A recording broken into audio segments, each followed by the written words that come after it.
আসসালামু আলাইকুম, সবাই কেমন আছেন? এই তো দেখুন আজকে ইফতারের আয়োজনে বাসায় কি কি ছিল। এই যে দেখুন আজকে ইফতারিতে কি কি আয়োজনে ছিল। এখানে এক ঝুড়ি হচ্ছে ভাজা পোড়া ছিল, আলুর চপ, পেঁয়াজি, বেগুনি, ডিমের চপ। আর এই যে দেখুন গ্লাসে গ্লাসে যেগুলো শরবত দেখতে পাচ্ছেন, এগুলো হচ্ছে আনারসের শরবত। তারপরেও ছিল এখানে পুডিং, এখানে ছোলা, আর হচ্ছে ওই যে একটা বাটির ভিতরে ওটা দুধ, চিড়া, কলা, খেজুর, আর হচ্ছে নারকেল, দই, তাই দিয়ে একটা হচ্ছে ডেজার্ট ছিল। এই যে তারপরে এখানে তরমুজ, আঙুর, পেয়ারা, মালটা, খেজুর, আপেল, শসা আর বাঙ্গি ছিল। এই যে তারপরে হালিমও ছিল। আর এত এত সব আইটেম রেডি করতে কিন্তু অনেক টাইম লাগে, একা হাতে কখনোই এত আইটেম একসাথে রেডি করা পসিবল না। আমার ননদ অনেক বেশি হেল্প করেছে, আমার শাশুড়ি মা হেল্প করেছে এত কিছু তৈরি করতে।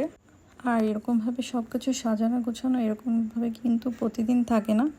আসলে আমার ননদের ফ্রেন্ডরা আসছিল বাসায়, ওদের জন্য ইফতারের এই আয়োজন করা হয়েছিল। আর রোজা রেখে এত সব কষ্ট করে তৈরি করার পরে যদি সবাই খেয়ে অনেক বেশি ভালো বলে, তখন কিন্তু আর কষ্ট থাকে না, তখন কিন্তু অনেক ভালো লাগে। সবাইকে অনেক ধন্যবাদ।